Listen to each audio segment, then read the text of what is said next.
Morning ladies and gentlemen, Peter Racy here from Foundation Expo 88 YouTube channel, and we're here doing one of the very first purpose-driven YouTubes for the 30th anniversary. And for the 25th anniversary, we skated around the topic of Artbusters, and for lots of different reasons, I couldn't actually find anyone to actually interview. Well, I'm happy to say that I'm now at Chalkos Foundry over at Brendale with the owner and director, Dean Rusling. And Dean, you were 24, 25 in the lead up to to Expo, and when you were actually working at Artbusters, I mean, that must have been just an absolutely thrilling period of time for you. And I know, and I'll just get it on YouTube, you've actually promised to find the making of one of the Artbuster pieces that your daughter starred in, didn't you? I actually have record of that, yes I do. Yeah. So tell us about your experiences. What was Artbusters like? Well, my experience that brought me to Artbusters was the fact that they were looking to move into the foundry process as well, because they needed parts done for that.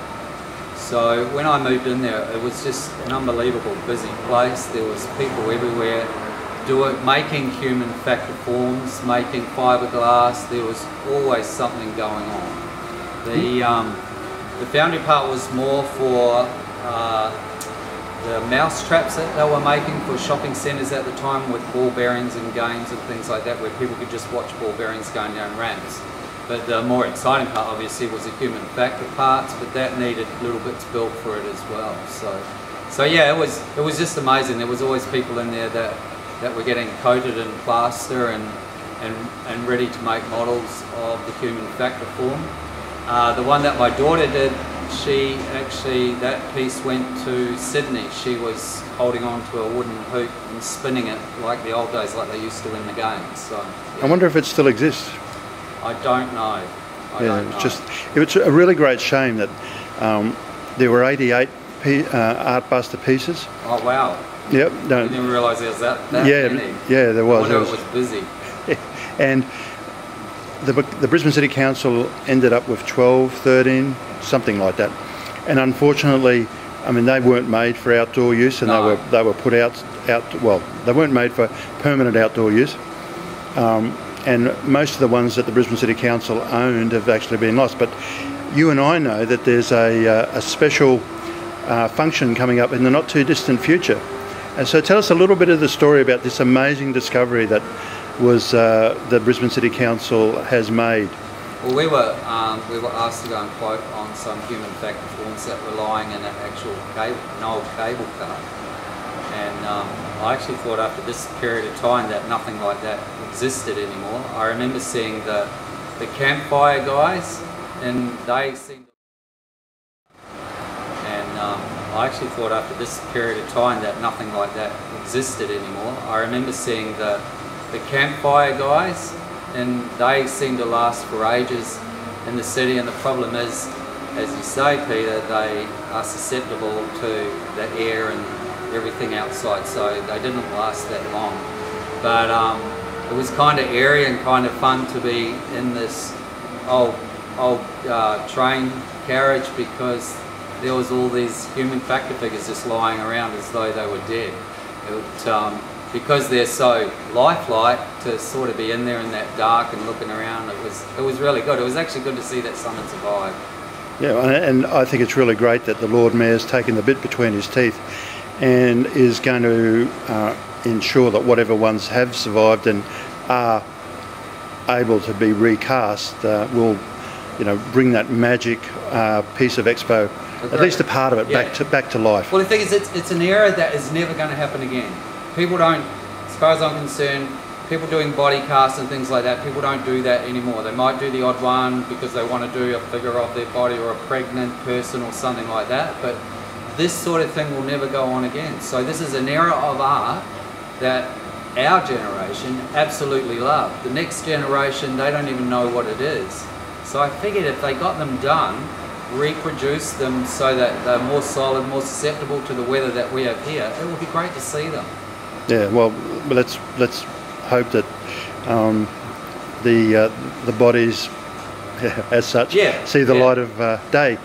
Now, tell us, we're standing in front of a very important piece of your day-to-day infrastructure. Just tell us a little bit about it as we conclude the YouTube. Oh, okay. This is one of my kilns that we use to fire ceramic shell ready for pouring. So these are actually all just starting to sit in here at the moment, where they'll be heated up to about 800 degrees and have bronze poured into them. So yeah, very integral part of our business, but always something going on.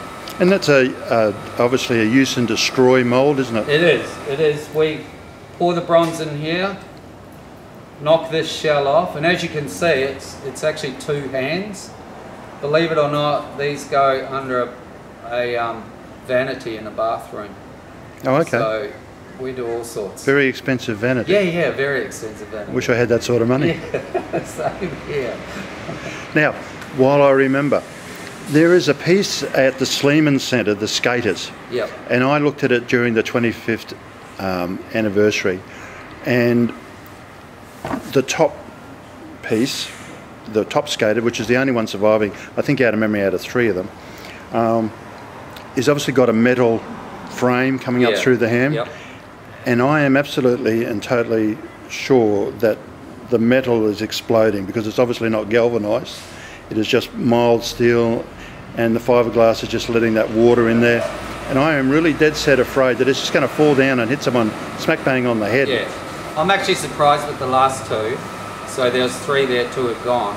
I'm actually surprised that that one is still there. I would have cut it off. Well, it just leads to... Well, the deterioration that's going to be inside that. And as you say, see, even if it's galv or whatever, they don't, you know, in that sort of weather and whatever, you don't know what's going on inside. There's always moisture in those fiberglass pieces, and that's why they broke down, because they couldn't be kept dry. Yeah, well, anyway, so that I'll put a picture up on this YouTube, either concluding or at the start, depending. But that's a bit of a mission for me now, as to try and get those saved somehow or other. The Stadiums Queensland people hopefully can take some action on those, or alternatively gift the whole kit and caboodle across to the Brisbane City Council. And well, I mean, the amazing thing is, Peter, that fiberglass has lasted that long. It is incredible.